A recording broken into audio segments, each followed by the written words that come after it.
निवेदन ये है कि आप जब भिक्षु बने हैं तो शुरुआती में, क्योंकि भिक्षु की जाति तो नहीं होती, कोई वो नहीं होता, भिक्षु या भिक्षु होते हैं, तो आप शुरुआती में किस जाति समाज से ताल्लुक़ रखते हैं? निवेदन ये है जी। तो मैं भिक्षु जो है क्यों बना, किस जाति समाज से हूँ?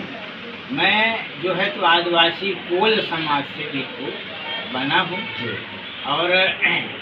और इसमें जो है तो अब जाति तो है नहीं, क्योंकि जब आनंद भिक्षु ने प्रकृति से पानी मांगा था कि बहन हमको पानी दे दीजिए, प्यास लगी है, तो उन्होंने कहा कि मैं पानी नहीं दूंगी, मैं चंडाल जात की रहने वाली हूँ। तो उन्होंने कहा बहन मेरे को जात नहीं चाहिए, मेरे को पानी चाहिए। और जो रही बात तथागत के उसमें छवि डालने की, तो तथागत बुद्ध जो हैं वो कोहली वंश से ही ताल्लुक़ रखते हैं। उनकी जो महामाया माँ हैं वो कोहली वंश से ताल्लुक़ रखती हैं, और उन्होंने कोहली ही वंश से प्रथम नंबर उन्होंने संघ में सम्मिलित हुए थे। तथागत बुद्ध का प्रथम नंबर यानी उस सम्मिलित हुए थे, तो उनको संघ में इन्हें प्रवेश दिया गया था।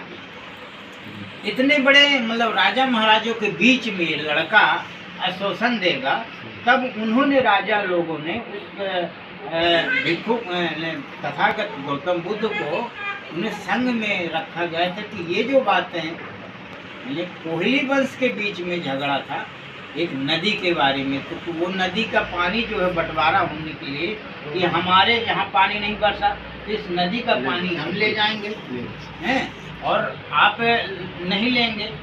तो फिर तथागत बुद्ध ने जो है तो मतलब हिंसा परमो धर्म से मतलब उन्होंने आश्वासन दिया था कि भाई किसी को मारने की, किसी की बहन राण हो जाएगी, किसी का भाई मर जाएगा, तो इससे किसी को लाभ नहीं होगा। अगर आप बारी बारी करके इस नदी का पानी बंटवारा कर लें, भाई आप 4 दिन आप इसका पानी यूज कर लें, इसके बाद फिर आप यूज कर लें।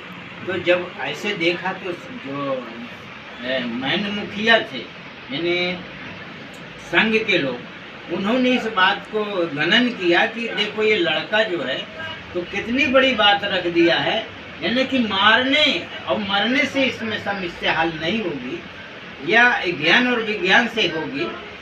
तो जो ताल्लुक है तथागत बुद्ध का, ये कोहली वंश से ताल्लुक रखते हैं। और उनके साथ में जो थे तथागत के संग में जो साथ में चलता था वो सारथी था, वो उनके रथ को हाँकता। अच्छा, जो सारथी थे वो भी कोहली वंश से ही थे। उनका हाँ कोहली कोहली की कोहली कोहली कोहली हाँ कोहली वंश कोहली वंश। तो अपनी तो है कोहली वंश, कोहली वंश। जैसे कोहली अलग है, वो कोहली तो अलग है, वो पंजाबी कहलाते हैं। कोहली है, कोहली कोहली कहिए ना जी हाँ कोहली। तो मतलब नहीं कोहली हाँ कोहली वंश से ही वो जो उसका नाम था कंथा कंथा जो था तो आदिवासी ही थे। अच्छा। और जब भगवान बुद्ध को ज्ञान प्राप्ति के लिए उन्होंने एक घसियारा को यानी उनसे घास मांगा था गया में, बुद्ध गया में, वो भी घसियारा जो है आज भी आप जाइए बिहार में तो घास के ज़्यादातर मड़ैया और मकान छप्पर बनाते हैं। आप आज भी जाइए देख लीजिए। और क्योंकि मैं ये जो वीडियो आप बना रहे हैं ये पूरे भारत में चला जाएगा, तो मैं किसी के बारे में टिप्पणी नहीं कर रहा हूँ ना, मतलब किसी के धर्म प्रथा के बारे में मैं तो छवि डाल रहा हूँ। और तथागत बुद्ध को अगर जानना है तो आप थोड़ा चल करके जैसे कुशीनगर जाइए, आप देख लीजिए, सरबस्ती जाइए, नालंदा चलिए। और क्योंकि आप जब वहाँ चले जाएंगे, आप जाने के इच्छुक रहेंगे, तो आपको पथ मिलते जाएंगे, आप भले कोई क्यों न लेकिन। जी भंते जी, निवेदन ये है आपसे कि इसमें क्या जो शादी ब्याह पद्धति है, ये क्या मतलब जो कोली वंश आपने जो बोले कि जो गौतम बुद्ध जी जो हैं कोली वंश से हैं, उनकी जो माता जी हैं, तो अब ये हमें ये जानना है कि आप जो कोल समाज है, ये आदिवासी समाज है, आप इनको क्या दिशा देंगे, क्या मार्ग बताएंगे कि क्या कोल समाज बुद्ध धर्म से जुड़ना चाहिए, क्योंकि बुद्ध धर्म जो है प्राकृतिक है, थोड़ा सा इस बारे में बताइए। प्रैक्टिकल है, प्राकृतिक पूजा पद्धति इसकी कैसी है, तो कोल समाज को क्या इससे आप जोड़ने की वो इच्छुक रखेंगे कि न रखेंगे? खूब रखेंगे जी, क्योंकि मैं अब आपने हमको इनवाइट किया है जी, तो शायद यहाँ से लोगों को जी, शायद प्रकाश मिल सके, क्योंकि कोल समाज जो है तो अभी यहाँ तो नहीं, भारत में कई जगह मतलब ये ऐसे सो रहा है कि अभी इसकी नींद पूरी नहीं होती। जो भी पढ़े लिखे लोग हैं वो भी जो है तो उनको मार्ग नहीं बताना चाहते। पर हमारे द्वारा मैं तो ऐसे मैं भनते हुआ हूँ, तो मैं सोच रहा हूँ कि अपने समाज को ज़्यादातर और समाज के लोगों को जागरूकता करूँ, और जहाँ तक जितना भी हो तो देशना दूँ, प्रचार करूँ, भगवान बुद्ध के मार्ग को बताऊँ और दिखाऊँ। बताने के बाद भी दिखाने के लिए मैं एग्री रहता हूँ और ले जाने के लिए भी एग्री रहता हूँ, और कई काम ऐसे ये आप शादी ब्याह भी करवाते हैं? शादी ब्याह भी करवाते हैं, जन्म मरण में हाँ, जो सब रहता है। कुछ भी। अच्छा, तो हम तो यही चाहते हैं कि कोई समाज आए जो दुख सुख में जी जी जो भी संस्कार करवाएं, हाँ तो ऐसे अपने जो जी ये जो समाज के लोग हैं, हाँ सर, जैसे जो हाँ आप तो बनते हो गए हैं, हाँ है ना, आप बनते होंगे, तो आपकी जाति तो है ही नहीं है, कोई जाति क्योंकि भिक्षु हो गए हैं। लेकिन हम चाहते हैं कि ऐसे लोग जुड़े और दुख सुख में आप जैसे लोगों को बुलवाएं, हाँ। जैसे माननीय सम्माननीय हमारे जी जी राजू आराई साहब जो गौटिया जी हैं, और उन्होंने अपने बच्चे की सगाई में बच्चे की सगाई में उन्होंने आपको बंटी जी बुलवाए, को बुलवाए, हाँ। बंटी जी को बुलवाए, और उन्होंने अच्छा अपने आप में गौरवान्वित महसूस किया कि मुझे भी अच्छा लगा। आप इस बारे में थोड़ा सा हमारे आराई साहब प्रकाश डालेंगे कि आपने बुलवाए हैं तो आपको कैसा महसूस हुआ? सम्मानित हमारे आराई साहब के। देखिए, मुझे बुलाने का श्रेय श्री विनोद महाशय का है। अचानक ऐसे कार्यक्रम तो पहले से निर्धारित था 30 अप्रैल को, किंतु ये निर्धारित नहीं है, कोई वो नहीं था कि मैं भंते जी को बुलाऊंगा कि बहुत रीति रिवाज से अपने घर में कार्यक्रम कराऊंगा। किंतु अचानक मुलाकात हुई बाजार में, और ऐसे उन्होंने पूछ कर बैठे कि किसको बुलाएंगे आप अपने घर में कार्यक्रम के लिए। तो मैंने कहा आप ही बता दीजिए किससे कराऊँ। तो इन्होंने कहा कि तो बुलवा लेते हैं, अपने बौद्ध रीति रिवाज से करवाएं। मैंने कहा ठीक बुलवा लीजिए, मुझे कोई आपत्ति नहीं है, हम भी सपोर्ट करते हैं। हम जानना चाहते हैं कि सुनते तो बहुत दिन से हैं बौद्ध रीति रिवाज से कार्यक्रम होते हैं, अच्छा है। हमने कहा लाए अब उसको अपन धरातल को उतारें, देखें, लोगों को बताएं, समाज को बताएं कि ये अच्छी बात है, अपन जो पुरानी रूढ़िवादियाँ थी उसको ख़त्म करें। ऐसे हमने बुलवाया, हमारे यहाँ आए, काम किए, देखे और अपना बौद्ध रीति रिवाज से बाकायदे काम किए। अच्छा लगा, लोगों में भी अच्छा इसका संदेश गया, सब लोगों ने पसंद किया। मैं चाहता हूँ कि लगभग अपने जो समाज में या अन्य समाज में जो बौद्ध रीति रिवाज से कार्यक्रम होना है सभी लोग करें, जिससे जागरूकता आएगी समाज में, है ना। यही है मेरा कहना। भी सम्माननीय दौलत राम दादा जी हैं, हैं, हम ये चाहते हैं, उनसे भी हम जानना चाहते हैं कि जो कोल समाज के प्रति आपकी क्या राय है, समाज को कैसा जाना चाहिए, किस तरफ होना चाहिए, परिवर्तन होना चाहिए। सम्माननीय दौलत राम दादा जी, थोड़ा सा हम जानना चाहते हैं। मैं दौलत राम ग्राम पोस्ट भटिलुमा तहसील मैहर और जिला सतना का निवासी पुश्तैनी।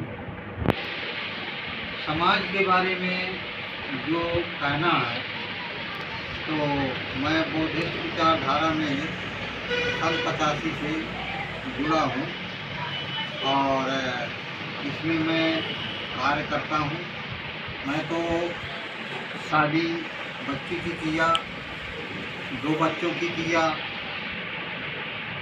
बाकी मेरे को तो अच्छा लगता है, अब दूसरे की इच्छा नहीं जानता हूँ, पर संदेश मेरा ये कहना है कि मेरे समाज के लोग हों, अगर वो रीति रिवाज से समाज के साथ में मिल करके अगर ये काम करते हैं, तो जो आज हमारा शोषण सवर्ण वर्ग के लोग करते हैं वो नहीं कर पाएंगे और शोषण से हमारे समाज का बचाव होगा। अच्छा, थोड़ा सा ये कि उसमें जो आप बौद्धिस्ट बने हैं या जो बुद्ध धर्म से आपने अपने बच्चों की शादी किए हैं, तो इस बात को क्या आप मानते हैं कि बुद्धिज्म में पूरा प्राकृतिक है? जैसे आदिवासी कहते हैं कि आदिवासी प्राकृतिक का पुजारी है, वो प्राकृतिक को मानने वाला है। आदिवासी समाज, कोल समाज, ये प्राचीन है, यहाँ का मतलब मूल्यवासी है। ये आदिवासी समाज सदियों से प्राकृतिक को शादी और जो इसमें जो पूजा पाठ है, क्या वे प्राकृतिक है? थोड़ा सा इस बारे में आप अपने विचार रखेंगे। बिल्कुल, ये प्राकृतिक है। उसमें जो है तो कर्मकांड का पूरा बचाव है। ये यानी पूरे प्राकृतिक के नियमों का पालन किया जाता है।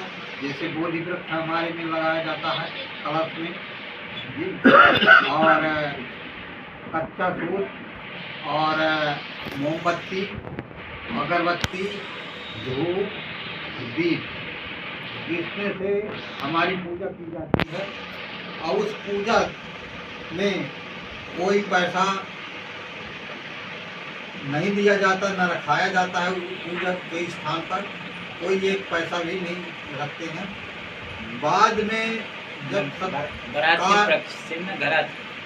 हाँ, न बराती से पक्ष से न घराती पक्ष, बाद में जब ये सारा काम संपन्न हो जाता है, तो धम्म दान के रूप में जो आपकी इच्छा हो, तो चाहे घराती हो चाहे बराती हो, दे सकते हैं। उसमें ऐसी कोई परेशानी नहीं है। और बाकी आपकी इच्छा से, स्वेच्छा से आप जो चाहें, इसी प्रकार से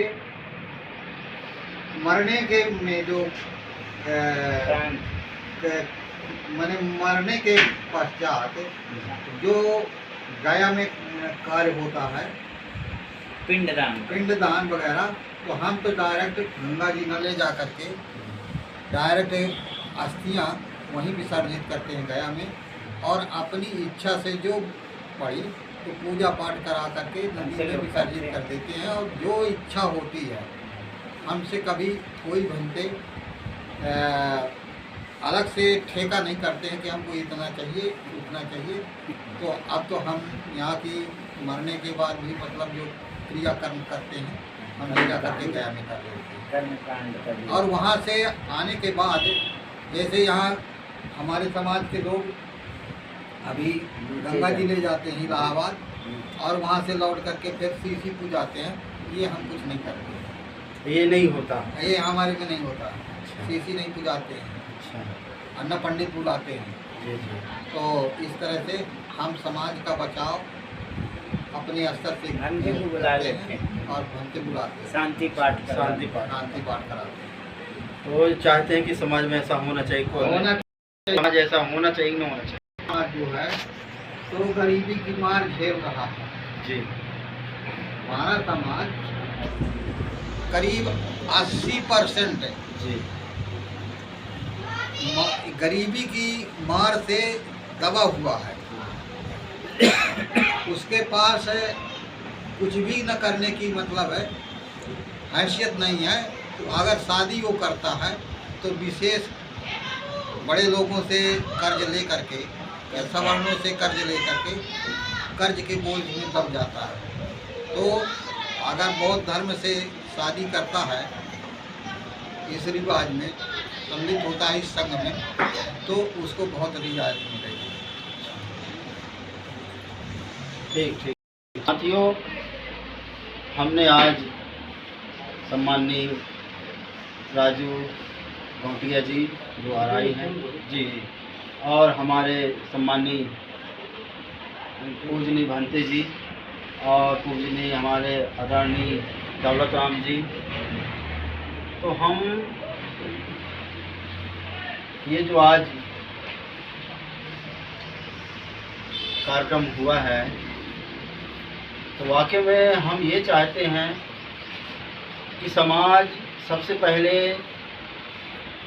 गरीब है, और गरीब के साथ साथ में जैसा कि हमारे पूजनीय भंते जी ने बताए हैं और सम्माननीय आदरणीय दौलत राम जी ने बताए हैं कि यह प्राकृतिक है और लोगों को जुड़ना चाहिए। इसमें पैसा खर्च ज़्यादा होता नहीं है। इसमें कोई व्यक्ति गरीब है तो गरीब से गरीब व्यक्ति भी बौद्ध रीति से अपना विवाह संस्करण करवा सकता है, और ये बात मुझे अच्छी लगी। और इसके बाद में जो ये काम कर रहे हैं हमारे पूजनीय भंते जी समाज के लिए, क्योंकि अब ये भंते हो गए हैं, इनकी कोई जाति नहीं होती भंते जी की, लेकिन इनका जो प्राचीन जो मतलब पहले जो ये कोल आदिवासी समाज से ताल्लुक़ रखते हैं, इन्हें बुद्ध जी के बारे में जाना, उनको गहराई के बारे में समझे, जिसके बारे में उनको ये अच्छा लगा और उन्होंने दीक्षा ले ली। और हमने ये भी जाना कि वो जो इनकी दिशा है और जो इनके मार्ग हैं वो समाज के लिए बहुत अच्छे